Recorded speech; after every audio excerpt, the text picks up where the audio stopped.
Good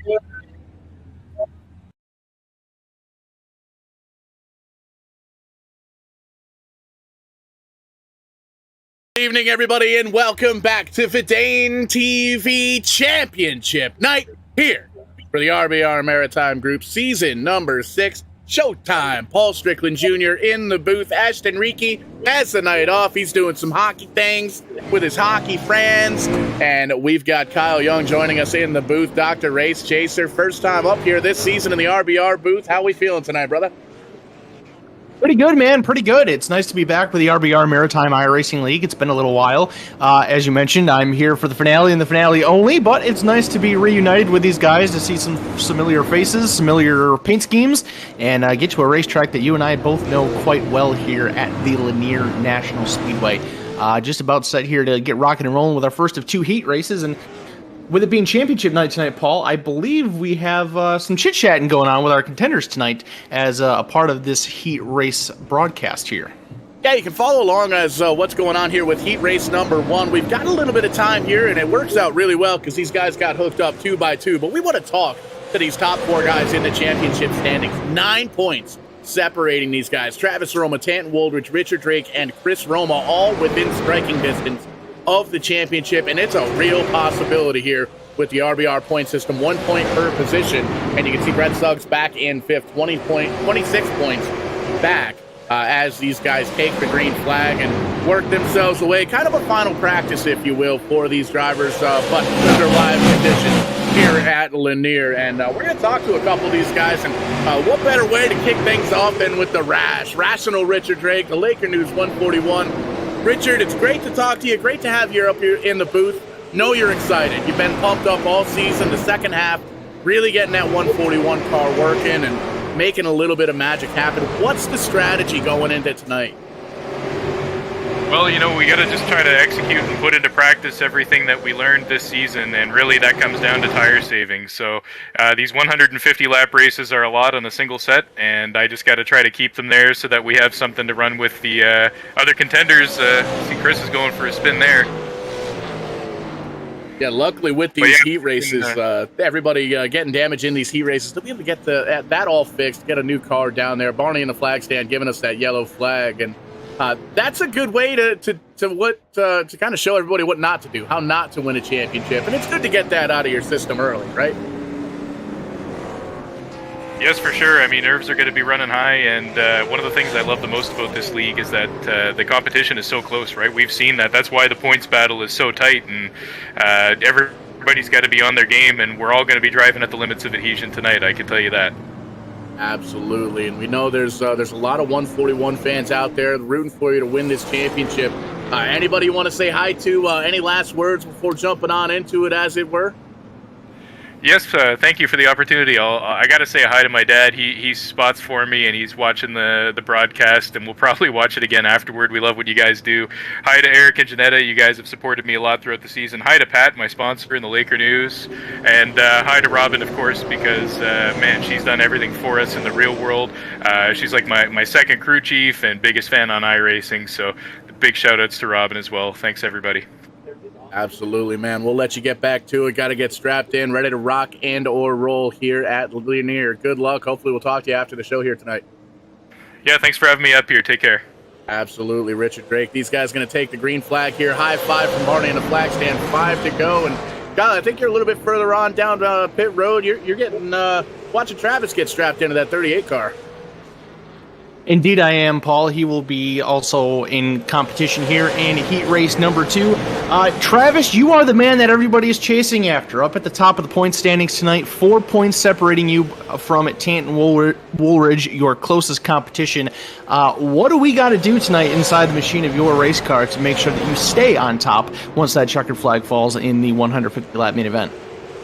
Well, just going to try and keep tight with Tanton and Richard, and just see how the night plays out. If qualifying's any indication how the night's going to go, we might just have to settle for what it is. But anyway, we had fun all season, and we haven't been the fastest car all season, but consistency seems to pay off. I think a lot of the season it was a matter of saving. I'm well aware of the saving game, but sometimes I just don't know when to go when it's time to go. So the long green flag runs this season bit my strategy a few times. So anyway, I just we'll just see how the night plays out. I love racing these guys every week, so see how she goes. Alrighty, Travis, we can see if heat race number 1 just got wrapped up there, so we won't keep it too long. We know you got to get to work here, so we wish you the best of luck. Hope that we can see an entertaining show for this championship battle, and who knows, maybe we'll be chit-chatting you at the end of this deal with the big trophy in hand. Sounds good. If we're not, I just wanted to thank you guys for the season and give Telco a shout out for the season and all my teammates, and it's been fun racing everyone. So anyway, good luck to the guys that are contending, and we'll have a good night. That's your points leader, Travis Roma, coming into this tight championship fight. He will roll off here in heat race number 2. Let's see here, from the 5th position. So a little bit of work that he will have to get done in order to make some ground for this starting grid for the feature events. Well, Paul, one race is down, the other one just about ready to rock off here. We have our other championship contenders in the booth now, and we'll get to talk to the other side of the fight here during this 10-lapper.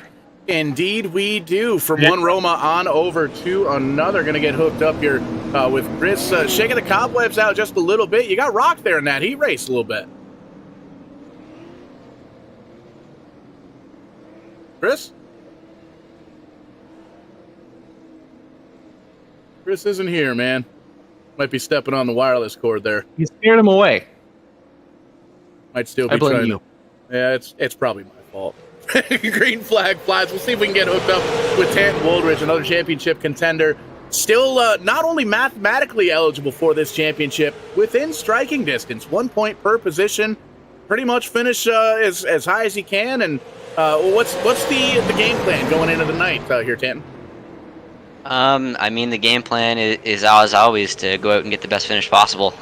You can't really think about points too much, or you're probably going to overthink something and end up making mistakes. So if we can go out here, try and capitalize, get as many points as we can, that's obviously going to give us the best shot to try and get enough points on the 38. And I think it's the 41. I know Richard and Chris are both close.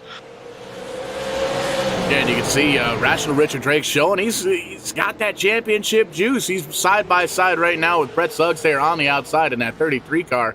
They're really doing battle here, and you've got a couple of laps. You got 10 laps in that heat race under your belt. Did you learn anything in that final kind of practice session here for the big show here tonight? A little bit. We learned the car is going to build tight over the long run, which for a while is going to really benefit it.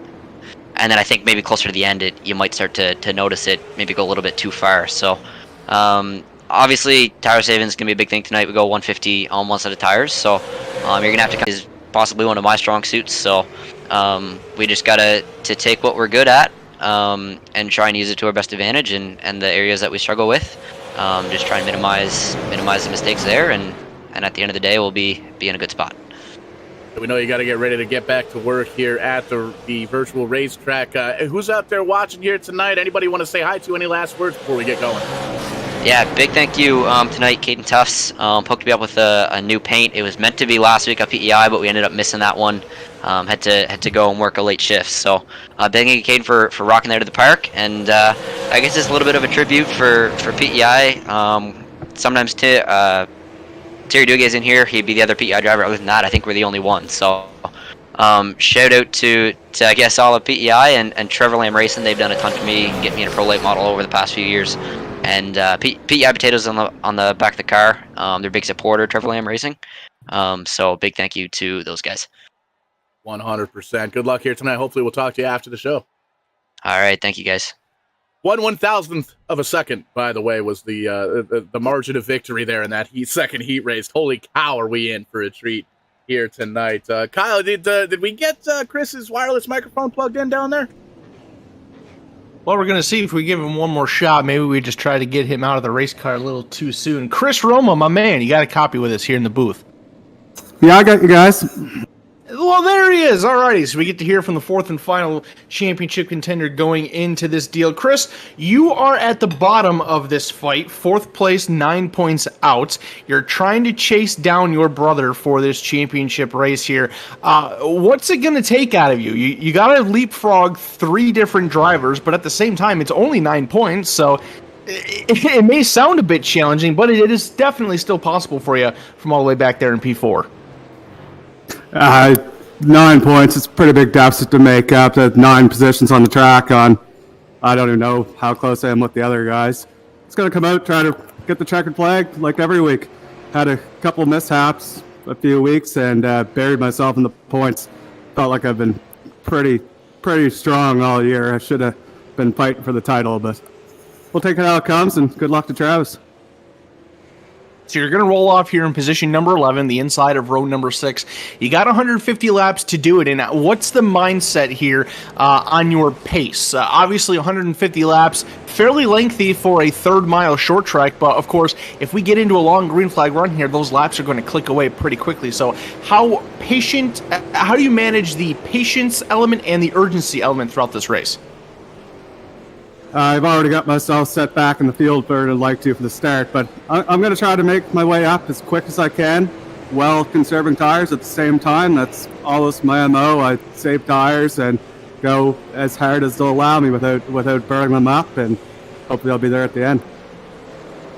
Well, we certainly appreciate the time here, Chris. We'll give you these few extra moments to kind of work on that car, get a few more practice laps in silence, and let you get as focused as you need to be. We will certainly be watching up here in the booth. Looking forward to seeing this program play out, and we wish you all the best in your championship quest here tonight. Appreciate it, guys. Have a good night. Enjoy the race. We certainly intend on doing that. Chris Roma, position number 4 in this championship fight. He's got the biggest hole to dig himself out of amongst the group. He's 9 points out. It's certainly possible because we have 19 cars in this race. Depending on how things go, he may have to hope for a little misfortune amongst his competition, but all he knows is that he can control what he can control, and he will be doing the best of that inside his number 83 machine here this evening. Paul, we got a few more moments here to settle things up. It's championship night. We're going to be having a lot of championships decided here on Verdane TV over the next 8 days or so. This is the first one. Short track racing, something that you and I are very familiar with here on the platform. This racetrack, this league, this car. There's a lot of familiarity. What do you think we're going to see out of this 150 lapper?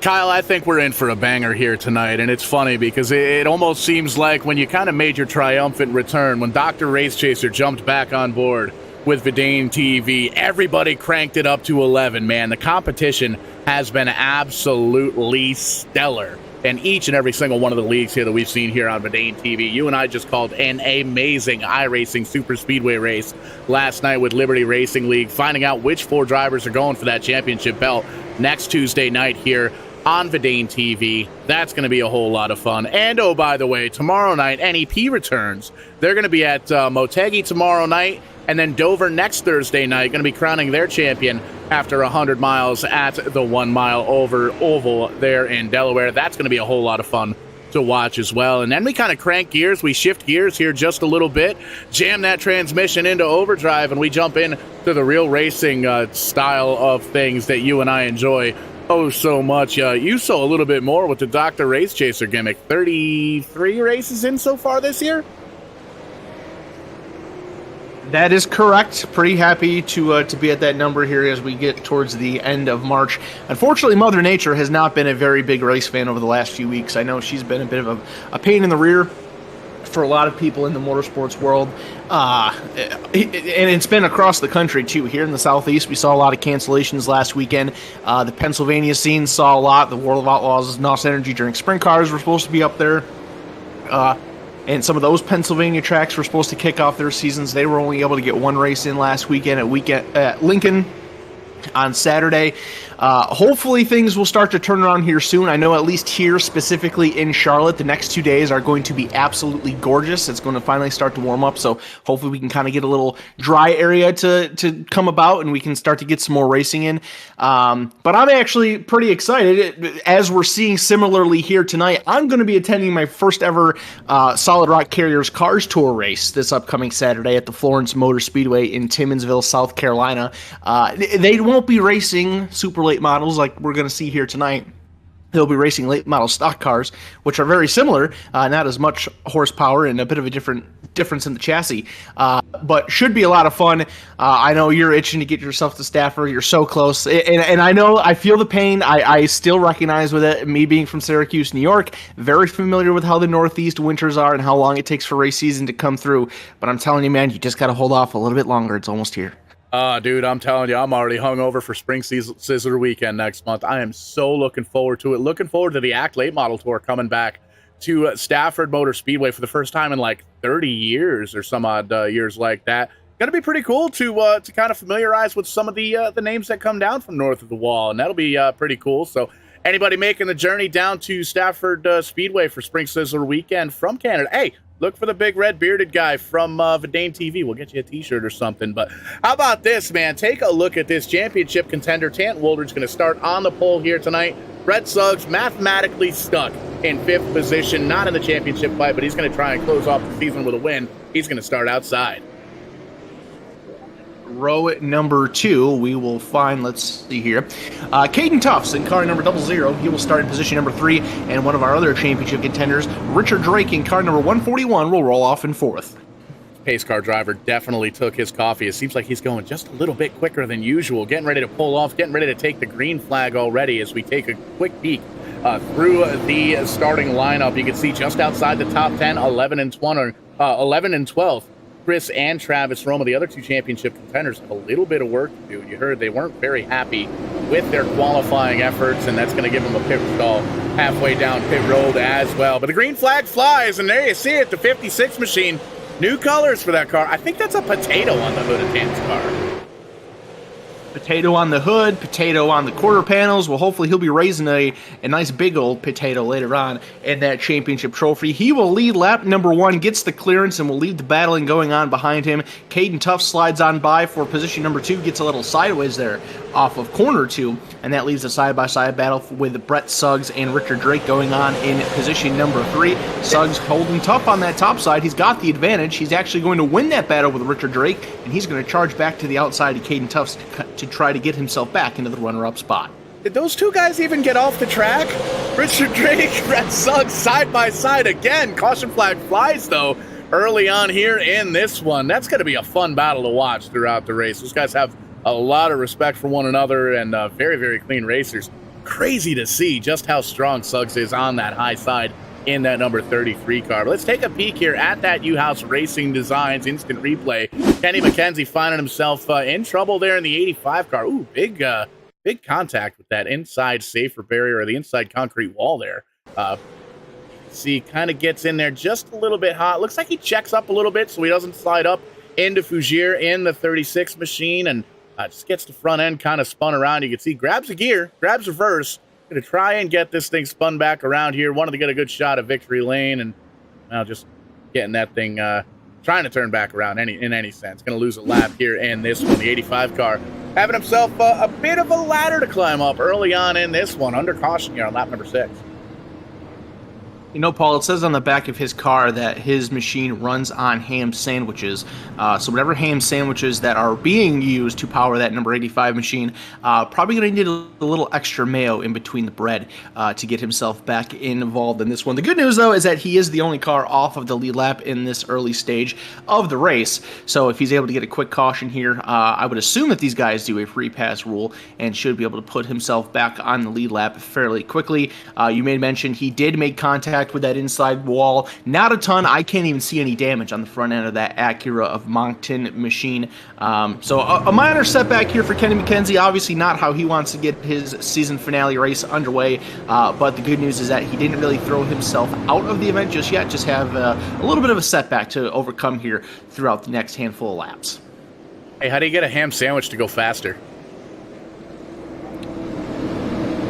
Chew it faster? I don't know. You tell me. You gotta put a little mustard on it, and that 56 car of Tanton Woldridge put a whole lot of mustard on that restart. Clears the double lot of Caden Tufts on in behind him. They're single file for the front 4. Suggs able to get himself to the bottom side of the racetrack this time.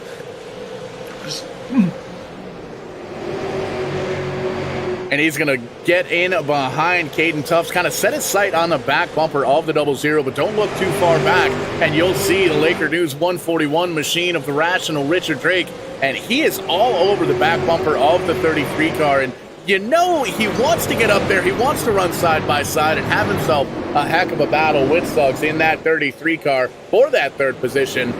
But you heard it from our championship contenders earlier on. These guys are doing 150 laps on the same set of tires. So you really don't want to abuse the equipment like these guys are doing just outside the top 10, where they're almost 3 wide working on it. You can see Travis and Chris Roma, they've made up a little bit of ground just breaking into the bottom side of the top 10, but they got a lot of ground to cover before the end of this one. Caution flag is going to fly for the second time here. We have a spin for the number 29 machine of Danny Vitch. He is spun over there, and I believe that is turns 1 and 2. We'll pull it up on the YRD Designs instant replay. You can see the 29, can't miss it. It's nice and colorful here. A little bit of contact in the back from the 57 machine. I believe that is John Baran. There, gets into the back of that Mountain Dew car, sends the 29 sliding, and he is unable to hang on and brings out the caution flag. You can see the left front fender tore up just a little bit there on that very wild, but I like it. The Mountain Dew Major Melon car. Why in the world have Mountain Dew not gone after Ross Chastain with that Major Melon flavor? Maybe Danny Vitch is onto something here, and we can get that paint scheme on that number 1 car for Trackhouse Racing in the future. Looks great. A little bit of damage on that left front fender, but not too bad. He should be all right moving forward. Squished his melon just a little bit, but going to be able to move on to this one. Able to stay on the lead lap, so that's definitely good news. You saw the 85 machine, I believe, going to get that free pass here and rejoin the lead lap after being involved on that lap 6 incident. You can see everybody just kind of staying out here at this point. There's no tires on pit road for these guys to take. They may be able to make it on a tank of fuel. You might see some of the guys kind of split it up depending on how heavy they want to make the back end of the race car. That's one of the cool things with these late models is if you want to have that back end kind of sink into the ground just a little bit, you can fill that fuel tank all the way up, but depending on how your setup works out, lighten that load just a little bit. And that's something these guys are going to really have to follow throughout the race as it goes on, because the more fuel that you burn, the lighter that rear end is going to get, and the easier it's going to be to light up the rear tires when you're getting back onto the throttle on corner exit. So we know that these super late models have a lot of horsepower in them, and that's one of the fun things to watch with a tight bull ring like this, is how these guys can manage that horsepower and keep these cars underneath of them. We're back to green at the completion of lap number 18. Another wonderful restart by Tanton Woolridge. He will immediately clear Caden Tufts. Tufts is able to get down on the bottom side and trail that number 56 machine with Brett Suggs hot on his tail. Richard Drake there in 4th. And a first side-by-side battle going on for position number 5. That is between the number 50 machine of Craig Tully and the 24 of Aiden Christensen. First time we've talked about the 24 car all night long here. Aiden Christensen having a solid run, 3 spots gained from where he qualified.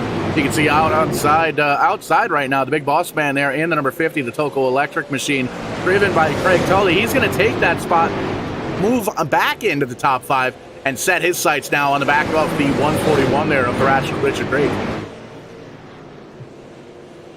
So move that 50 machine up into that position.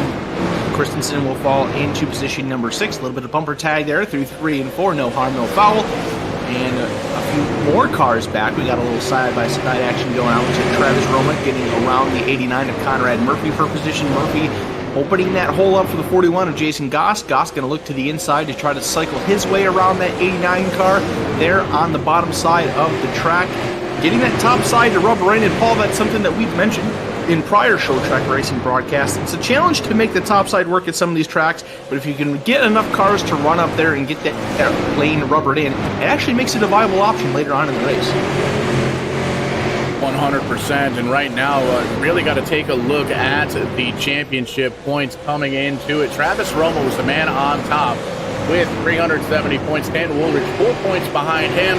Richard Drake 1 more back in 3rd. Chris Roma 9 points behind Travis Roma. And right now, as it sits, Tanton Woolridge would be able to take the championship as they run right now. But the checkered flag, holy smokes, got a little ways before we get there.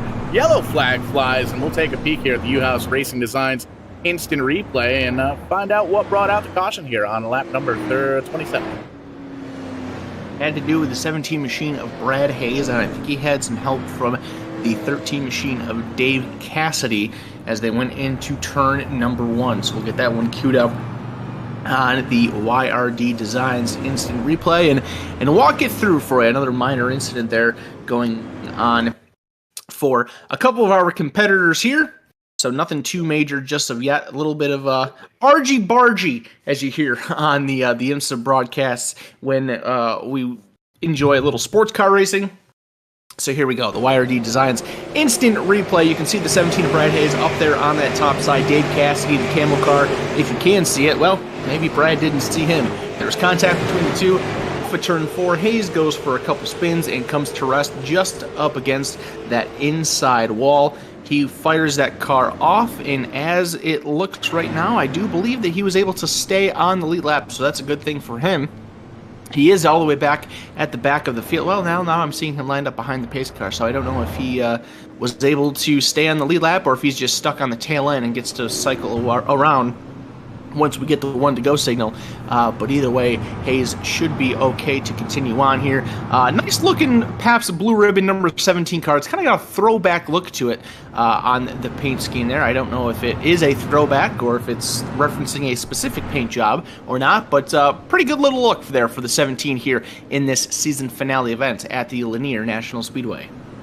Yeah, that's one of the super cool things about iRacing, Verdane TV, the whole community there. You see the 17 is going to get that wave around, rejoin the tail end of the field. Tanton Woldridge, Caden Tuff's going to restart on that front row. But all the different paint schemes, designs, colors, sponsors, logos, it's really cool to be able to bridge the gap. And we like to, we really pride ourselves with doing that here at Verdane TV.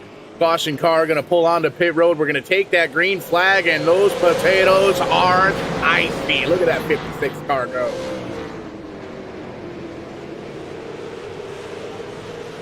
Another great restart for Tanton Woolridge.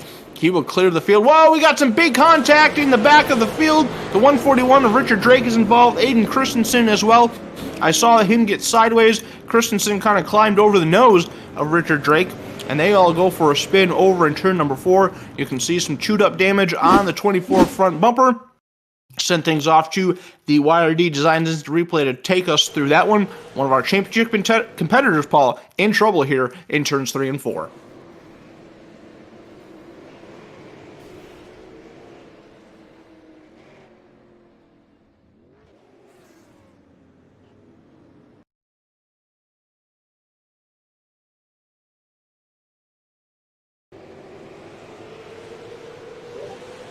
So we'll get a good look on the replay. Right at the bottom of your screen there, you can see the 3 wide between the 39, the 24, and the 141. Looks like there was a little contact with Richard Drake and Aiden Christensen. That the two of them came together, sent the 141 for a slide. Christensen got hooked around, and a couple other innocent victims get collected, and it will take you all the way back right to the restart here and watch it from there. You can see the 141 and the 24 both on the outside line. Drake tries to squeeze in, actually gets a little contact from Aiden Christensen to force that 3 wide. Christensen gets down into the 39, and then Richard Drake and Christensen meet again in the center of 3 and 4. The right side of Christensen's car gets up off the ground, spins around, and backs it into that outside wall. Looked like Conrad Murphy was also involved in that one, just trying to avoid, and Christensen came up right in his way. And the 57 of John Baran also making a slight little contact with Conrad Murphy. So that was the biggest impact that we've seen so far on the night, Paul. Worth mentioning, these guys do not have fast repairs like we typically see on Tuesday nights with the Liberty Racing League Super Speedway Series. So all that damage on the front end of that 24 machine is going to be something that he has to deal with for the remainder of this race. Green flag flying once again. Another great restart for the 56 of Tanton Woldridge. Tuff's right in behind Suggs, able to get single file as well. Craig Tully making it work on the high side. Gets around Negus in the 39, takes that 4th position. Travis Roma is a man on a mission. He can see the leader right now. He knows he's fighting that cat for the championship. And as it looks right now, Travis Roma, all he has to do, all he has to do is finish in the top 4. No matter what else happens, he'll walk away here with that championship trophy. It sounds so simple, but the journey is much more difficult than that. He's been fairly steady so far in this race. He started back in position number 12. He has slowly worked his way up to the 6th spot, avoiding that incident there with Richard Drake and Aiden Christensen. Certainly helped his case, gave him a few freebie positions, and now he is all over the back bumper of Scott Negus, trying to find his way inside the top 5 for the very first time. Tanton Woolridge is doing everything that he needs to do at the front of the field to win this championship. He is leading the laps,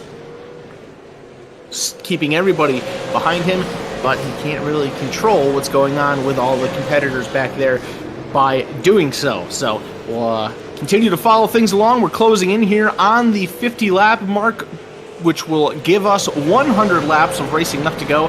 I made mention of it, Paul. We're only 13 minutes into this deal, and we're just about a third of the way through. It doesn't take long for laps to click off here at the tiny Lanier National Speedway. Picking them up, putting them down here at the 1/3 mile here. And speaking of 1/3, that's almost 25%. In honor of Championship Week here with the RBR Maritime Group, as well as NEP and Liberty Racing next week. Verdane.net having the biggest merchandise sale we've ever had in our 3-year existence. Shoot on over to Verdane.net. Use that promo code at CHAMP25, CHAMP25. Get yourself 25% off at checkout. We ship internationally, and that is going to be a cool place to pick up a nice hooded sweatshirt with the Verdane TV logo on it. Get it hooked up on those rain days at the track. We got Rent a Race Car merchandise, Angry Tree Guy, Visual Pollution. There's even Rational Richard Drake shirts over there, so make sure you get on over there and pick yourself up one of those. CHAMP25, that promo code for 25% off. Everything's still looking fairly clean up here at the front of the field. You just saw Travis Roma getting around Scott Negus for that 5th place position. So that is good news there for Roma as he continues to work his way through the field, still side by side behind them now as Negus gets held up on that outer lane, stuck, can't quite come down. Jason Goss trying to continue the cycle of the 39 towards the back of the field. But Negus is putting up a really good fight here, Paul. I think we're starting to see that outside groove get rubbered in and really come into its own. It's providing a great side-by-side battle here. Negus is actually getting the advantage. Goss gets sideways off of turn number 4 there, and Negus now clears. Can he get down before Goss gets underneath again? He cannot, and this battle will continue on with a slight little contact going into turn 3. Us right now tied, just back one position. He's passed 7 cars. That right there is going to be his 7th car pass since he qualified, or from where he qualified. The English language, sometimes I struggle with. Travis Roma up 7 spots, a few spots up further than him, but you can see Goss really wants to try and utilize that middle groove, kind of move up the racetrack just a little bit, but you can't do that when you're side by side. 2 cars can't occupy the same piece of real estate at a time. There you see just a little bit of a slide in the back end for the 39. The 41 of Goss going to take that position, and that's going to open the door for the black and green machine of the 89 car. Murphy going to take a peek down low, see if he can get around the 39 car in Eagles. Front end of Conrad Murphy's car is all tore up, but he is not worried and using that as an excuse. He is going to battle, trying to get around the 39 machine here for position number 7. Almost got a little door check going on there to try to take it, a little muscle to move the 39 up the track a little bit. And as you can see, that is allowing the 83 machine of Chris Roma to enter the mix. So Scott Negus going the wrong way here. Murphy is able to clear, and now here comes Chris Roma to make it a 4th car to try to cycle on by the 39. There is a hole behind the 83, and Negus throws up the white flag. He backs off, surrenders, and finds that hole in position number 9. So not at all what Scott Negus wanted to see happen there in that 39 machine.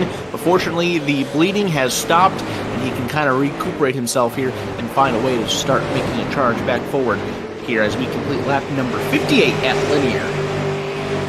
Sliding into that 9th position, right on in front of Noel Fougier in that number 36 ride. Quiet night so far on the 36. Gained 4 spots from earlier on. He's got Danny Vitch right in behind him. That Major Melon camouflage Mountain Dew truck. That's still one of my favorite paint schemes that I've seen here on Verdane TV. It's incredible. And you can look, Dave Cassidy right in behind him with the 13 car. Those are, you can almost be teammates. You could change the 13 to the bright Mountain Dew green. I think that'd be a pretty cool team car. Quite unique how they're so vastly different in the color schemes and the brightness, but they actually do have some similar. Oh, we got trouble. The 89 of Conrad Murphy is spun around at the bottom of turn number 4. We were just watching Conrad in a very intense battle with Scott Negus, and now he unfortunately is faced towards the inside wall, gets that car spun back around before he falls a lap down. And we'll check things out here on the YRD Designs instant replay. Looks like he had a bit of a nudge there from the 83 of Chris Roma. Almost had it gathered up, and then Roma gave him another one to finish off the spin. So an unfortunate situation there for Conrad Murphy, and that's also unfortunate for Chris Roma, because looking through the admin chat here in the server, they send EOLs for involvement in the caution flag, so that's not good for Chris Roma. He is probably going to be sent, and he was just given the end-of-line penalty. He will go to the rear of the field, and now his championship quest just became that much more difficult. Passed a bunch of cars to get up into the top 10, going to have to do it all over once again, and you see that rule in a lot of racetracks. They don't want to deal with the drama. They don't want to deal with the argument. If you're involved in the caution, hashtag all involved, you get sent to the back, the end of the longest line, and you got to do it. Once again, less than 100 laps to go. Chris Roma back in the 83 car, going to restart in 18th. That is a massive climb up to the front that he's going to have to do once again. Yeah, certainly not good if you are in the Chris Roma camp. He's going to have to put the pedal to the metal here to work his way through the field, as we are only 10 laps away from the halfway mark. It has been completely dominated by Tanton Woolridge. He is been at the front of the field the entire race so far here tonight, doing everything that he needs to do to try to win this championship. He has to beat Tanton Woolridge by 4 spots to tie, or he has to beat Travis Roma by 4 spots to tie, 5 spots to take the victory. He is 4 positions ahead of him right now, and I believe I heard Brent Roy say that the tiebreaker would go to the highest finisher for the championship if need be. I believe that would go off of this race. I didn't hear him specifically mention if it was from this race or for just in general purposes. But if that were to be the case, the tiebreaker would go to Tanton. So the pressure's getting on that 56 car, but right now he's still doing what he needs to do.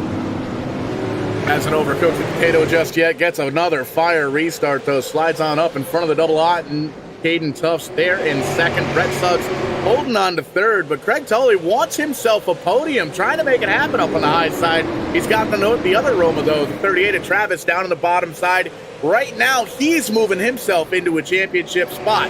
If he holds that 4th position or better, he leaves with that championship trophy here on lap number 69. Nice. A very, very strong charge for Travis Roma, up 8 positions now from his starting spot, and he is in the championship position. He is where he needs to be to hang on to win this deal. We still have half a race to go, and if he is like any competitor, he's not just concerned about the championship. Of course he wants to win the championship, but he wants to steal all the glory tonight. He wants the championship trophy, he wants the race victory trophy, and I wouldn't count him out yet. He's the biggest mover in this deal so far. He's been very patient, he's kept that car clean, he's doing everything that he needs to in the proper fashion to work his way through the field. So keep your eyes on that 38 car. Pretty easy to do so. It's bright yellow as we check out some of the battling going on here deeper in the pack, watching the 17 machine his charge back up through the field after some earlier issues. He's right behind Richard Drake, who is also trying to do the same. We saw him involved in an incident earlier with Aiden Christensen, another one of our championship contenders. He's got a ways to go as he rides in position number 10 at the moment. Chris Roma just a few spots back, gained himself back up to 14, still has a long way to climb back up towards the front. Man, oh man, it is a hornet's nest out here outside the top 10. These drivers trying to get in, trying to put on a show and entertain the masses here in the season finale here live on Vidane TV. 17 car all the way down to the bottom side. These guys fanning out all over the racetrack, utilizing each and every inch of real estate on this racetrack. But up front, Tanton Woolridge still holding on to it. You can see single file throughout the top 5. Caden Tufts there in second. Brett Suggs, Travis Roma, Craig Tully, top 5 as they run. They've kind of broken away just a little bit. Scott Negus has a gap in between he and that 5th position. And you can see how tight these guys are racing with each other. There is hardly any space in between each of these top 5 cars. They are staying tucked up right up underneath of each other. Doesn't really give them a lot of room for error in case one of them makes a mistake. You're going to have somebody right into your back bumper. As now we start to see Brett Suggs. He's starting to flirt with that outside line a little bit. I'm wondering if he's maybe starting to wonder if he can challenge up there. Wonder if he can make a pass, because it's going to be tough to get underneath the 00 machine of Caden Tufts. Caden's doing a great job protecting that yellow line, following right in the tire tracks of Tanton Woolridge, right there to pounce in case Tanton makes a mistake. And Suggs maybe getting a little creative with his line here. We haven't seen him do it in the last couple laps, but he was starting to flirt with those upper lanes just a little bit.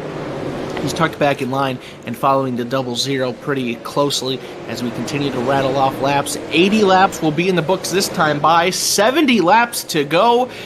It's going to get good here, Paul. Everybody's playing pretty nice and respectful for now, but we know how short track racing goes here on the iRacing surface. That probably will not last for long.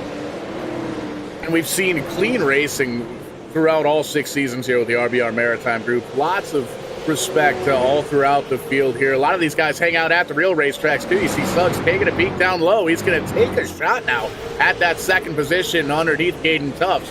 And he's going to try and gather that back up. But clean racing, good racing, but aggressive racing. And as we get further and further on into the second half of this race, this season finale here tonight, you're going to see a lot more take, a lot less give. And there you see it, the 33 car took that second position, left the door open for the Roma behind him. The 38 car taking a peek down low. He wants to get a little bit more of a cushion, a little bit of a more of a points cushion. Going to give a tap now to the back of the 00 car, letting him know that he's there. It's a little early for the TC123, but I'll allow it.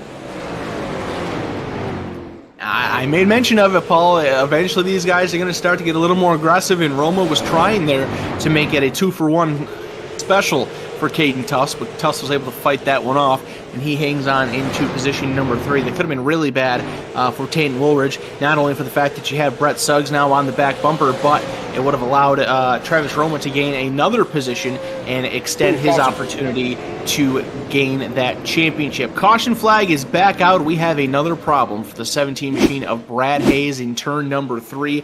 Looks like him and Aiden Christensen got together, and Hayes may have gotten the worst end of it here. So we'll check things out on the YRD Designs instant replay and let you know exactly what happened between the 17 and the 24. You can see the 17 machine of Brad Hayes looking, trying to fend off the 36 machine there. He dives it into turn number 3. Looks like Christensen kind of got a little held up by Richard Drake, and of course, Hayes had the 36 machine of No Fougere right underneath him, and just closed up on the 24 a little quickly than what he would have liked. Of course, had that 36 there too.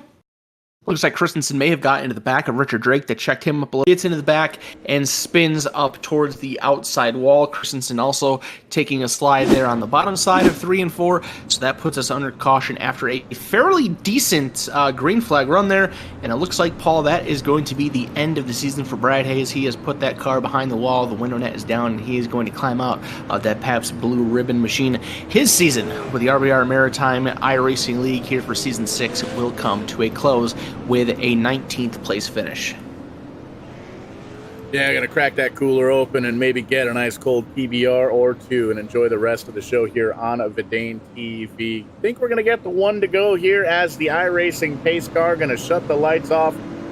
We're gonna get them lined up 2 by 2 all the way through. Brett Suggs is on a mission.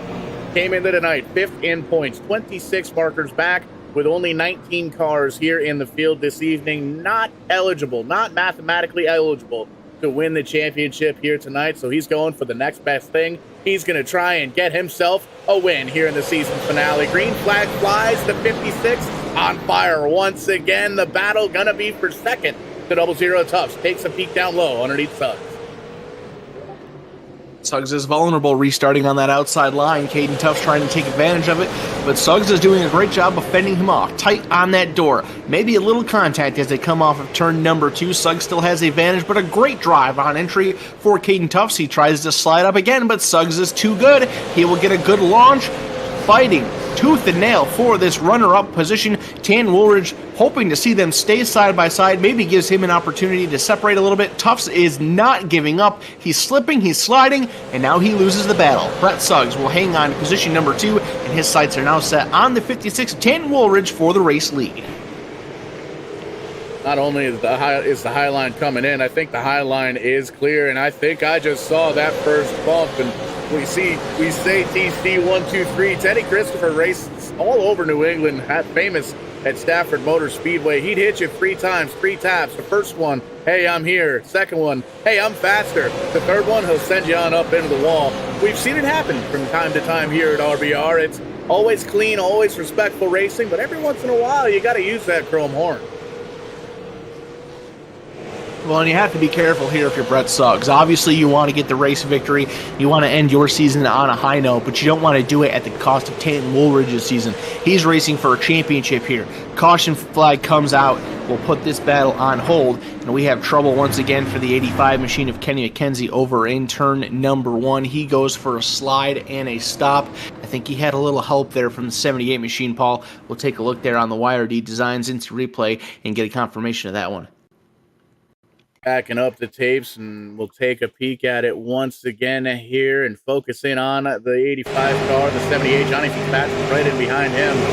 You can see kind of gets up in the quarter panel just enough, kind of slides him around. See if we can get a better camera angle on that. Producer's not paying attention for one reason or another. There you can see another shot of it and actually see what happens.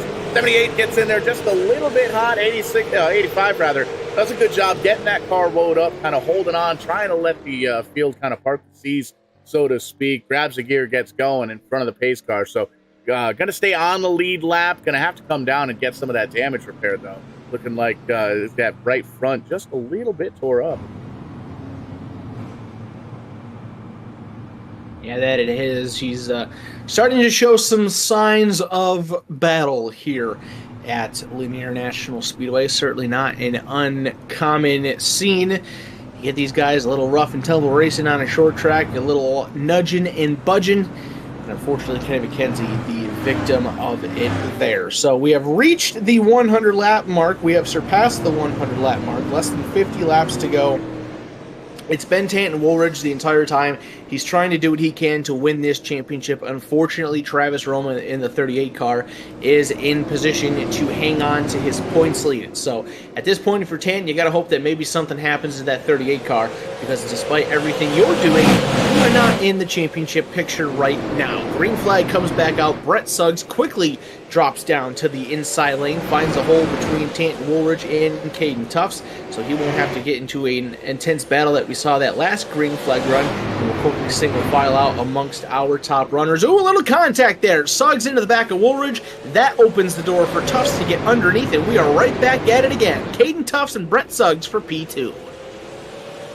33 car, one of the most experienced drivers here at Lanier, up on the high side. You saw he was side by side with Rational Richard Drake for the entirety of their heat race. And you can see still doing a great job on that high side, trying to battle off the double zero. Is going to complete the rebound there, slide on down in front of the double zero. But you can see the 33 almost seems like he runs better when he's a little bit further up the racetrack. But you and I both know, Kyle, when he slides up like that, he's opening the door for Caden Tufts, and Caden Tufts wants that position. He knows he's got to go because he's got Travis Roma right on his back bumper, and he's racing for a championship. He wants all the points that he can. He's going to try and get up and take that lead.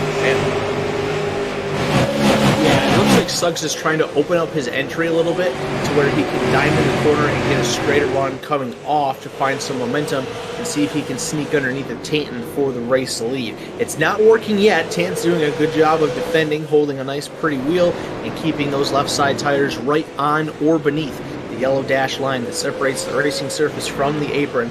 Lap 109 will go in the books this time by 41 laps to go, and now your top two slowly starting to separate themselves from the field. Caden Tufts still there in position number 3. Then you have Travis Roma and Craig Tully completing the top 5. As we now ride on board with Brett Suggs, you can see what he sees out the windshield, trying to find a way around Tanton Woolridge.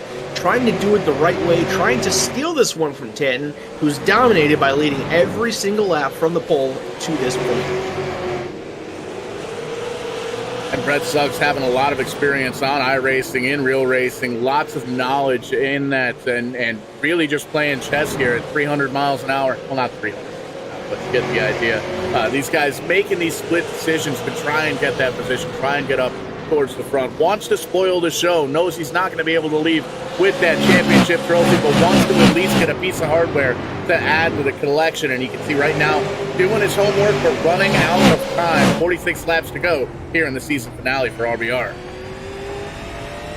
Now we're starting to see Tanton put a car length or two in between the 33 of Brett Suggs and himself. So maybe the tire wear on that 56 machine just a little bit better than what Suggs has done up to this point. Suggs trying to close it in just a little bit. I think he did shave a car length off of it there, so maybe not. Maybe Suggs is just trying to save a little bit more, wait for a handful of more laps to click off, and then really start to get on the attack and charge for this race lead. It is still Travis Roma in championship form, riding in position number 4. He's got Craig Tully right behind him, Noel Fugier. So he still has to be careful with the cars closely on his back bumper. He makes a mistake, gets into the corner a little too hot, locks up the brakes, gets on the gas too soon, spins the rear tires coming off. Could drop a couple positions and still lose this championship. So while he's doing everything he needs to right now, he still has to manage over the next 32 laps, and it'll be a little easier as we just had another caution flag fly for an issue with Scott Negus in the 39. Yeah, you can take a peek at the U-House Racing Design instant replay, almost instant that time. The 39 car up on the outside, getting a little bit wobbly there, getting just a little bit of assistance there from John Fitzpatrick there in the 78. A little intimidator action, if you will. The good wrench services number 78. 39 kind of gets up into the wall, and then you can see John Fitzpatrick. Not much room for error there. Gets into the back bumper. And 39 and Negus does a great job there, stopping in front of the steel Larry's Easy Pay sign there. Didn't hit the outside wall. Definitely good news there. Going to kind of bend up the virtual sheet metal just a little bit. Could have been a whole lot worse, though.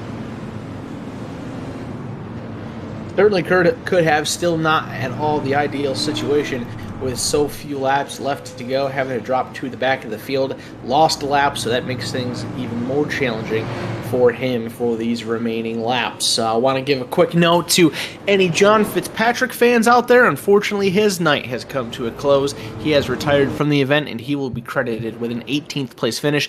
Pretty impressed about that, though, Paul. With 19 cars starting this race, we have seen our flurry of yellow flags, but only 2 retirees out of this field. So the majority of the guys still hanging it in there, still trying to end the season on a high note and doing everything that they can to finish with some pride here, as it looks like the caution lights will go out this time for the iRacing Ford Mustang pace car. It will be a 28-lap run to the finish. Tanton Woolridge trying to go wire to wire here. Brett Suggs trying to ruin that and take the victory in the final race of the season.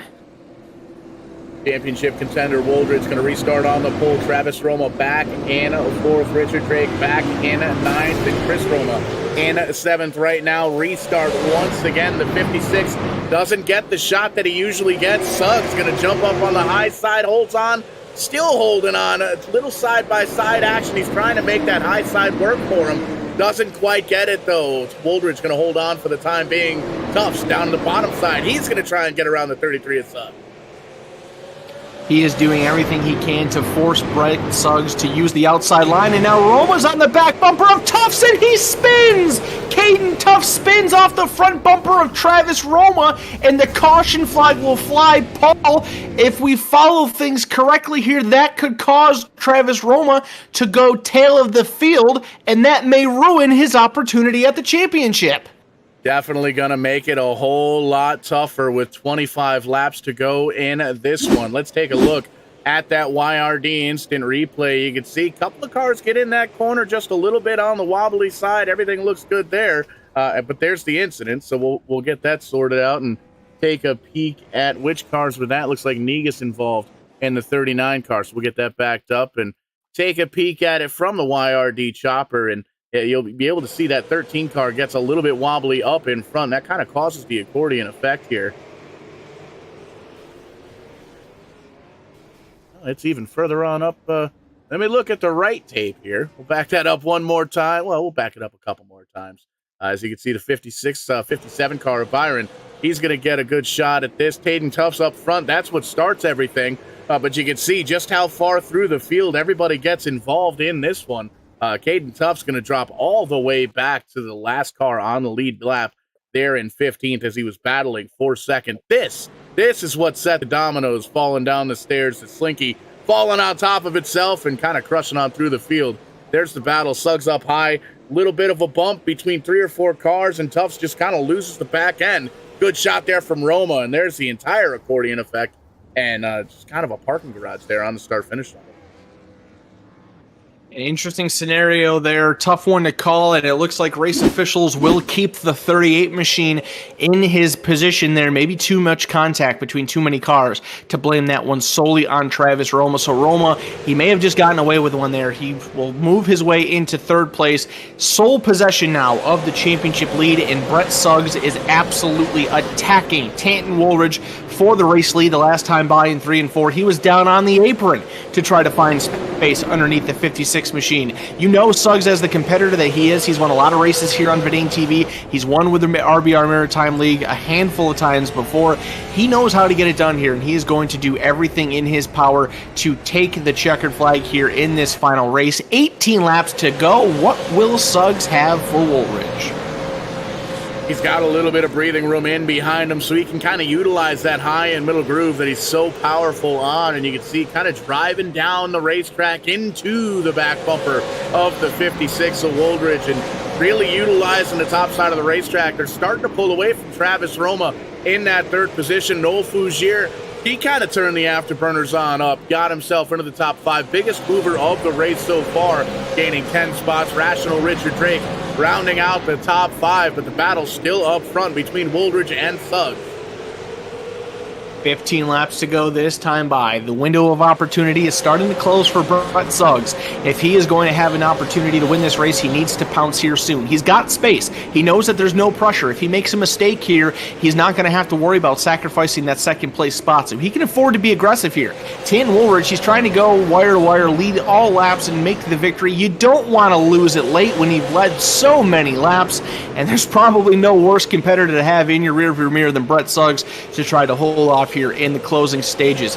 The two stay single file, wrapping their cars around the inside line here at Lanier National Speedway. 13-second laps. If we stay green here, we've only got about 2 more minutes of racing left. You can see single file throughout the field. The battle is up front. These two want to win the final race of the season. Woolridge trying to do everything he possibly can to hold on to it. They're going to get another opportunity to get a little side-by-side action, though. Caution flag flies. 12 laps to go. Looks like more problems for the 39 car of Negus. Big time damage on the front of that machine. Yeah, things going from bad to worse for Scott Negus. We'll take a look here on the U-House Race Designs instant replay, and it was actually the 13 machine of Aiden Christensen getting, or Dave Cassidy getting into the 24 of Aiden Christensen, spinning him around, and Negus kind of got collected as collateral there in turn number 3. So an unfortunate situation. You'll take another look at it. Christensen gets the wall, comes down the track. Dave Cassidy gets into the back of him, and then gets into the door of Scott Negus, spins him around, and brings out the caution flag. We kind of saw there, 24 car disappeared, and I think he has hit his incident limit cap because I am seeing a disqualification flag next to his name in the server. So a very, very rough night for Aiden Christensen. Unfortunately, it has come to an end for him, and he will finish in 17th place here in this season finale event. 14 cars left on track, 14 cars on the lead lap, and you and I both know here at Short Track Racing, especially here on Verdane TV, that means there's still 14 cars that could potentially win this race. It is going to be an uphill battle, though, because you're going to have to get by these two cats up front. The 56, Tanton Woolridge, doing everything he possibly can to win this championship. He's led flag to flag each and every single race lap so far here tonight. Everything he can do to win this race. He's still got Roma right behind him, though. Travis in the 38 car. All he has to do is finish inside the top 4. He's leaving with that hardware. Oh, by the way, Suggs, Fougier, they want to win too. Getting ready to take that green flag, and there you see it. Hammer down for the 56. He clears Suggs going into 1. Another wonderful launch there for Tanton Woolridge. Suggs will close on the inside lane and get right back on that back bumper. Tap, tap, tap away with 6 laps to go. Brett Suggs, he's got to get on the offense now. Can he find a way around Tanton Woolridge to steal this victory late? Travis Roma lurking in the edge. Oh, there it is! A big bump by Brett Suggs. Knocks the 56 sideways. Woolridge hangs on as Barney the Tiger shows him a handful. 5 laps to go. I think that was 2. I don't know if we count the other one. I don't remember if the count resets under caution. But we're going to see ourselves a fantastic race. Chris Roma trying to move on up. Richard Drake, championship contender. He's up there in front of Tully Newell Fougier, still holding on to the top 5. There you see Travis Roma. He's just got to hold on for 4 more laps. If he finishes on the podium, he finishes in the money, he finishes with that championship trophy. And they're all still chasing these two up front. The 56, Tanton Woolridge. Brett Suggs in the 33, coming out of turn 4. Popsicle sticks. 2 laps to go in the season, Kyle. Tanton Woolridge trying to go wire to wire. Can he do it here? A lap and a quarter left to go. Brett Suggs is hungry and on his tail. The white flag will fly. One more time here at Lanier. The 56 of Woolridge. The 33 of Suggs. Off of turn 2 and into the final braking zone of this event. Suggs gets the wall. He gets into the backstretch wall, and that's going to do it. Tanton Woolridge will take the victory after the mistake by Suggs. And with a 3rd place finish, Travis Roma will be crowned your Season 6 RBR Maritime iRacing League champion. The drive from 12th place on the grid to 3rd at the checkered is enough for him to claim the championship here at Lanier National Speedway. What a great fight, Paul. Close racing, clean racing, respectful racing at the front of the field to wrap this season up. Always love watching these RBR guys do battle here live on Vidane TV or really anywhere that you're able to see these guys do battle. There you can see it, the top 3, Tanton Woolridge, Brett Suggs, Travis Roma. Tanton Woolridge doing everything in his power to try and win that championship. Led all the laps, started on the pole, won the race, fireworks going off in the background. Didn't have enough. Travis Roma finishing in at the top 4, finishes in 3rd, claims himself that championship trophy. Brett Suggs, he's right there in the middle. Didn't quite come home with the victory, but another 2nd place finish for that 33 machine. We're going to talk to those top 3 here momentarily. Noel Fougier, big mover here tonight, gained 10 spots. He's going to finish in 4th, and championship contender, the 141 car of Richard Drake, finishes in 5th. And a great recovery there for Richard Drake after getting caught up in an early race incident, charged his way back through the field to claim a top 5 finish. Craig Tully in the 50 will finish in position number 6. One of our other championship contenders, Chris Roma, finishes in 7th. Good night there for the 29 of Danny Vitch. He had some early race issues at the start of this thing. Kept in the fight and goes from 17th to 8th tonight.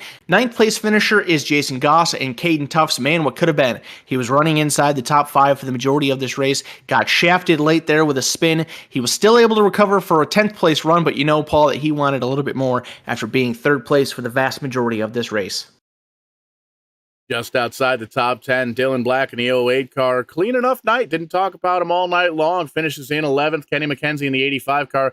Rebounds back to 12th. Dave Cassidy in the number 13th position, matching his car number. John Byron in the 14th position, going to be the last car on the lead lap. Conrad Murphy, Scott Negus, each 1 lap down. We saw Aiden Christensen hit the old rev limiter there as far as the incident points goes. Got the Bootski with just a few laps to go. He's going to finish in 17th.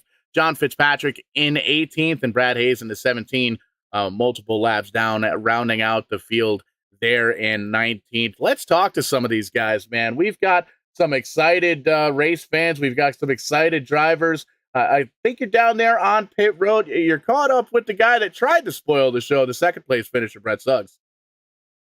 Man, he sure put on a show tonight, Paul. Brett Suggs, your runner-up finisher here at the Lanier National Speedway. Brett, great race for you. I know you obviously wanted to leave this one with the checkered flag. You came close. You got aggressive on the back bumper, a slight little mistake there on the backstretch on the final lap, catching the wall. Did that ruin your final opportunity there in turn 3, or did you feel like there really wasn't any way to get around 10 unless you got a little over aggressive with him? Yeah, no, I'd say my opportunity left when the green flag dropped. I mean, Tanton drove a fantastic race. I've never seen anyone drive the line and the throttle control that he had, and it was just downright impressive. Like that, if any race he runs, he's just going to win because that was such a sweet line he ran. Like that was, I'm just blown away with how impressive that was. Like I had nothing for him all night long. We kind of saw throughout some of those green flag runs, you were experimenting a little bit with the racetrack. You tried moving up maybe about half a car length off the bottom side. Looked like you were trying to open up your entry a little bit to get a straighter run off the corner. Take us through some of those challenges trying to get around a car when you know he is so smooth in the line that you're trying to run yourself. Yeah, it was certainly pretty tough. And like you said, Best, I was trying to run some different lines and try some different things. I was hoping on a restart I'd be able to work that outside lane, but Tanton just had it covered. He did a good job kind of running me up a little bit. No harm, no foul, but doing what he needed to do to keep me on the outside and keep me moving backwards because I was just fighting tight all night long and couldn't really get a good handle on the car right from the green flag. So did what we could. I mean, we tried to move around a little bit, and it was weird. Anytime I unintentionally tapped his bumper, it sent him like dead spinning, and I've noticed that a lot, like with a lot of the RBR races and a lot of like the Canadian leagues I run in.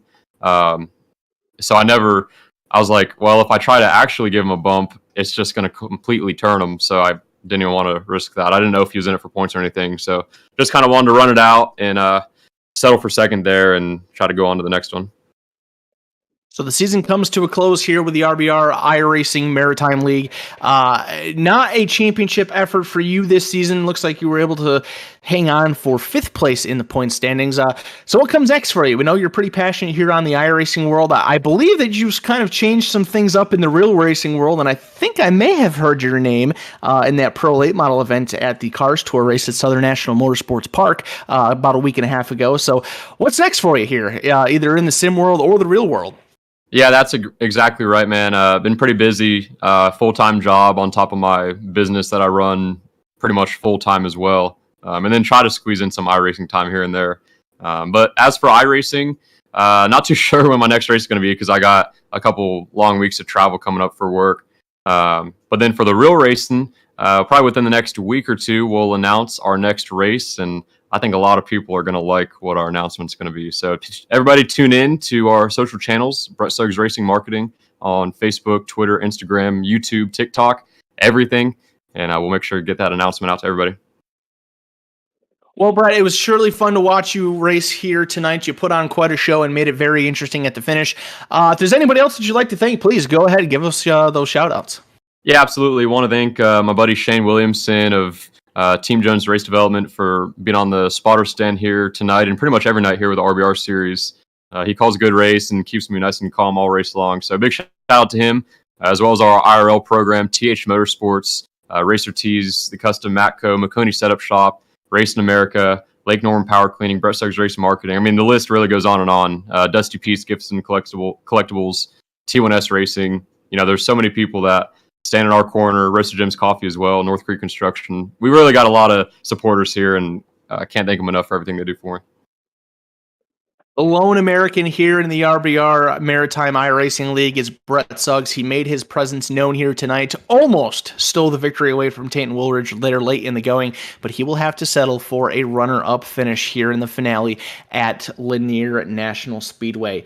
Paul, I believe you have met with the man that will take home the biggest trophy and the biggest check of the night. It was not a victory, but it was still a very impressive run. 12th to 3rd, and it locks him up the Season 6 championship here with the RBR Maritime iRacing League. You have caught up with Travis Roma. Crossed the T's, dotted the I's, made sure everything was spelt correctly. This championship season comes to a close with a great big check. And Travis Roma's name is the recipient of it. Travis, what's going through your mind here tonight, man? Congratulations, first off. What was that race like, climbing on through the field? Well, thank you very much. It was something that I thought I was saving, and come the last 20, I was telling the boys I had to break all the way out of it and just trying to nurse it around the bottom and keep the position I was in. When we were starting to come up early, I thought maybe we might have a run at it, especially seeing Brett using up Tanton a little bit there, and I thought things might work in our favor, but anyway, I mean, it did in the end, but not the way we really want to win a championship. No wins on the season, but we were consistent every week with top fives, and I had a couple of bad weeks there, but like I said, I think the saving game bit me a few weeks when we might have had a shot at a better finish, and just waited too long, and then it stayed green, and just didn't have enough gas left in her to get her to the front. So consistency definitely paid off, and Tanton, by all rights, 2 wins on the season, and probably deserved the championship. More than I did, but that's racing. That's not how she played out, and so just happy to be here. Absolutely, and another podium finish here on the season, and it's going to put kind of a feather in the cap here for Season 6 of RBR Maritime Group. We know there's going to be a Season 7 here at this point. It's just a matter of when. Things go too well here on Tuesday and Wednesday nights, especially here on Vidane TV, but what's next for the 38 camp? What's next for Travis Roma? Any real racing stuff going on? Sim racing? Where can we see in the next coming up couple of weeks? Honestly, probably not on here. Like 2 young kids and stuff, and I literally only get on here once a week, and I barely get on 10 minutes before the race every week. So, in that site, I'm super happy where we ended up in the standings with the limited amount of track time I had this year compared to others. And the real race deal, we'll just have to see how it plays out. Car's still been in the trailer. I only ran once last year, and it was someone else's car, just filled in for them. So we'll see how the season plays out. Definitely won't be a start to the season, but we got a couple of big races locally here deep in the season that we maybe will get ready for and get the shop cleaned out and get the car in and get working on it. But I know we don't want to go to the track unless we're 100% ready to get there and go for the W. So yeah. And speaking of getting there, nobody does it alone. Who makes it happen for the virtual and the real 38 crew? Anybody else out there they want to say hi to? Man, coming home 3rd place, championship trophy. Good stuff here tonight. Oh man, just all the RBR guys. It makes it fun getting on Discord with them every week and shooting the shit. And thank you guys for putting on a good broadcast. And Brent for coming out and admin, and Tully for putting it on and finding the sponsors and throwing up the money himself in a lot of cases. Just the RBR guys, and we had a couple guys, Riser Fab sponsored a race this year, and when we were doing the real race deal, they were a huge sponsor for us. So shout out to Kenny and Angela, and anyone that comes on and watches do this every week. Thanks to you guys. RBR Maritime Season 6 champion, Travis Roma. Congratulations. It's got a nice ring to it. Thanks. And Kyle, down in victory lane here, still a wild party going on with Tanton Wooldridge. You've caught up with him. That I have, Paul, trying to avoid the Gatorade, the confetti, and whatever else liquid is flying around here in Victory Lane. Tanton Woolridge, the man to beat tonight. Tanton, a wire-to-wire victory. You led all 150 laps. You took care of everything you needed to do in order to win the championship. Unfortunately, it wasn't meant to be on that aspect, but you're still able to walk away from this race with a victory. What does that mean for you? You led the entire race. That's saying something. Yeah, like I said at the start of the race, we just had to do what we could do, and we can't control the rest of the variables. I think it's a big quote. I saw that on a Stuart Haas page. Is that you can only control what you can control, and tonight we were able to do that. So I was really pleased on that aspect. We talked to Brett a little while ago, and he was extremely impressed with the line that you were running all throughout this race. He said it was one of the best lines he's ever seen at this racetrack. What was going through your mind seeing him battle and try to steal this one away from you late in the going? He got a little aggressive a couple times, was trying some things with the line, but you did everything that you needed to do to hold him off, and we all know how competitive of a driver Brett is. Yeah, I mean, when you look at the short track iRacing scene, Brett is probably one of the best. and one of the hardest to beat on here. So anytime that you can finish in front of him, you're doing the right thing. So we were just trying to keep calm. With this tire package, it is a really hard one to pass. So when you get that track position, you just have to kind of stay smooth and be conservative and not look at the mirror too much. So I'm just trying to keep everything out the windshield and try and keep an eye on where all the points guys were and stuff. So yeah, no, that means a lot coming from Brett. I know, he's talented and he definitely, applied the pressure and he didn't just give it away. He battled all night long. So that was a really fun battle in that final 50, 75 laps. Well, we'll keep the train going and ask you, with the season coming to an end tonight, we know we won't be back next Wednesday for some more short track racing here on the iRacing surface. So what does that mean for you? Do you have any other big plans for the iRacing world here in the near future? Anything going on special in the real racing world coming up here soon? Or what do things look like here for the 56 camp? Yeah, the biggest thing I think that's going on right now is real life prep, and we're starting to get the legend car ready. And I know big thank you goes out to Trevor Lamb Racing. They last year they gave me an opportunity to put me in a real life Pro Lite model, and really happy with how those 2 races went. And it looks like we're going to continue that into this season with possibly a 6-race Pro Stock deal.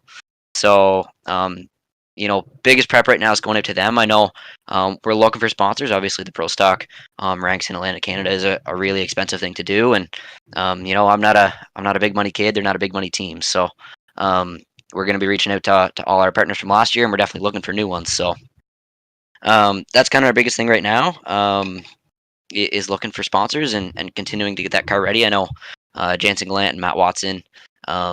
Dave Oldridge and Trevor Lamb have been really, really hard working at trying to get that thing ready and make some improvements to it. So that's the biggest thing that's going on for me right now. And if you're looking to sponsor a Pro Stock in Atlanta, Canada, feel free to reach out to me or Trevor Lamb.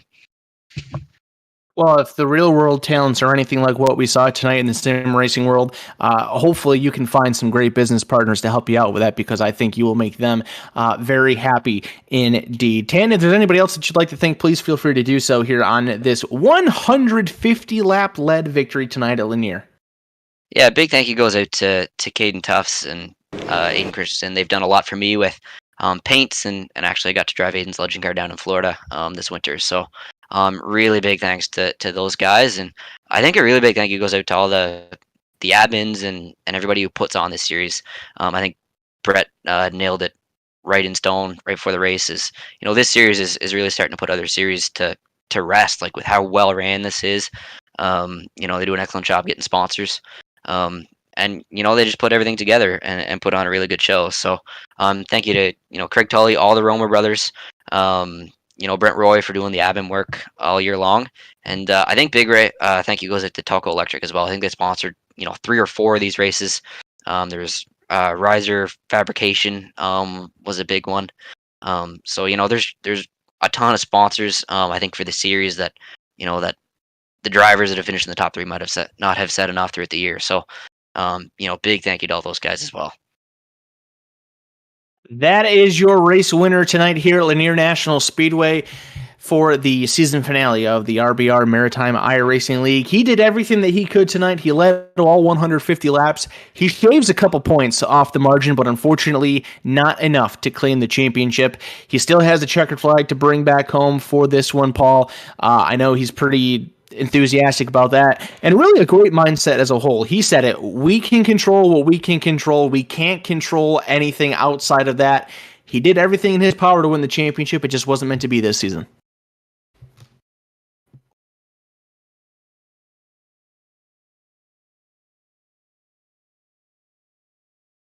Definitely a solid night. I tell you, these microphones work really well when they're not unplugged. Gonna have to get a zip tie on that bad chicken there. But when you can control everything that you can and come out just a little bit short, that's tough. But man, it's like Tanton said, you're really proud of the effort that whole camp put in. Gonna talk to the big boss man real quick. Craig Tully coming off 6th here tonight. Good race tonight, but big picture, man. 10 races in. Fantastic season. Congratulations on the success of the season. What's next here for the RBR Maritime Group? Hey, yeah. One sec here. I got to put my wheel back on. I got my push to talk button. Technology works great when it works out the way Yeah. we want it to, in any sense. Yeah, no, that was great. I mean, blew me away. I said it earlier in one of my interviews that, coming in, I was kind of skeptical and kind of nervous of this schedule with, short tracks. These super lates are hairy. They get loose fairly easily, and a lot of short tracks bunches everybody up. So I was thinking, oh man, we're going to have a bunch of cautions. Well, these guys all proved me wrong. And, the talk through the series or through the group is everybody was pretty pleased with running green flag runs, which is always what you want. So I was stoked on that. It was awesome. Yeah, it seems like a really good, solid rules package. The tire rule in the second thirds of the season really put a lot of action into the racetrack, being able to see who could save just a little bit better. Really entertaining week in and week out here live on Verdane TV, and it's been fantastic. And anybody that's out there watching now, if they're a driver, if they're a sponsor potentially, if they want to advertise, maybe market with the RBR Maritime Group, how do they get involved? How can we get in touch with you? Yeah, reach out to our Facebook group, message us on there. Not too clear what season 7's going to bring. I can tell you, doing some late model racing and jumping back into the super late was tricky. These things got some power compared to those, and took a little getting used to. But seems like a lot of those leagues are going towards those late models, so maybe we'll be the one that sticks with these super lates or something. I'm not sure yet, but we'll figure that all out. And we'll definitely keep everybody in the loop out on the social media here. And I want to give you a moment here. Craig had a lot of support this season. Who got it done for the 50 camp, and who got it done for the RBR group as a whole here this season? Yeah, definitely like to thank the RBR guys for helping us out. Scott Negus would host practices every Monday night, which was a big help. Our sponsors, Riser Fabrication, Parkside Pub, JPB Construction, Tulco Electric. Hopefully I'm not forgetting anybody, but all our sponsors throughout the season, they help with the purse, they help with the cost. It's great. And congrats to the top 3. I mean, I'm doing up the standings right now, and the top 3 are hard buggers to beat. I mean, they're in the top 5 pretty much for 10 rounds straight. So congrats to them. Congrats to Travis on the championship for sure. And thanks to you guys for doing the broadcast. We always enjoy watching it afterwards, and you guys keep it very professional. So thank you very much. 100%. That's what we like to do here at Verdane TV, is entertain the masses. And Kyle, gotta appreciate you jumping on board here with me tonight. A little championship late model action tonight. What did you think, man? Yeah, I was thoroughly impressed, as always, with these guys. Very clean race, very respectful race, and some good action up at the front of the field. We actually heard in Brett Suggs' interview, he had no idea if Tan was in the championship picture or not. And I think that goes to show just how much of a stand-up racer that Brett is. It didn't even really worry about the championship. He knew that he wasn't in it. He was just out there to race for a victory tonight, and he raced Tan very hard. He raced him very clean, and we saw a legitimate proper finish to end this season out. One of the tightest point championships that we've seen in a while, having 4 guys come in here with less than 10 points separating all of them, giving them an opportunity to win this deal in the final stage is pretty impressive. Tanton did absolutely everything that he could tonight, ran a very good race, held off Brett Suggs, got the victory. Just wasn't meant to be in the championship picture. And I know that that's got to hurt in some ways to know that I think he was 2 points out of the championship. It kind of makes you scratch your head wondering, man, where could I have picked up those extra 2 points somewhere throughout the entire season? But at the same time, he does still have some victories to look back on and be happy about. And it sounds like he's got a pretty cool thing going on in the real racing world as well. So, a shame, I guess, in some form that I wasn't able to capture the entire story of this season throughout every event. But from what I was able to see tonight, I was thoroughly entertained, and I think they did a great job of closing out their season properly and professionally. 100%, and gives you a lot of tapes to review, getting ready to prepare for season number 7. You can do that over on the Verdane TV YouTube page, each and every broadcast that we've done over the past 3 years. over there. It's getting close to 600 shows, which is absolutely mind-boggling. Got to thank everybody for the support here, just crossing in to that 3-year marker. I think it's sometime this week. March of 2020 is when we kind of kick this thing off here, and we're looking forward to the future. We're looking to a very, very bright 2023 in sim racing and real racing. Oh, by the way, there's a lot of cool stuff coming down the pike, and we're really looking forward to it. Tomorrow night, NEP iRacing, the New England, Pennsylvania iRacing, Shift Marketing and Designs Grand National Series. 2 races to go. They're racing at Motegi tomorrow night. Liberty Racing League coming back to us Tuesday night. Championship 4. And then next Thursday night, the NEP Series at Dover are going to be crowning their championship for season number 4. Thank you guys so much for tuning in here tonight live on Vidane TV. We will catch you on the flip side. And when we do, we are going to be doing it live.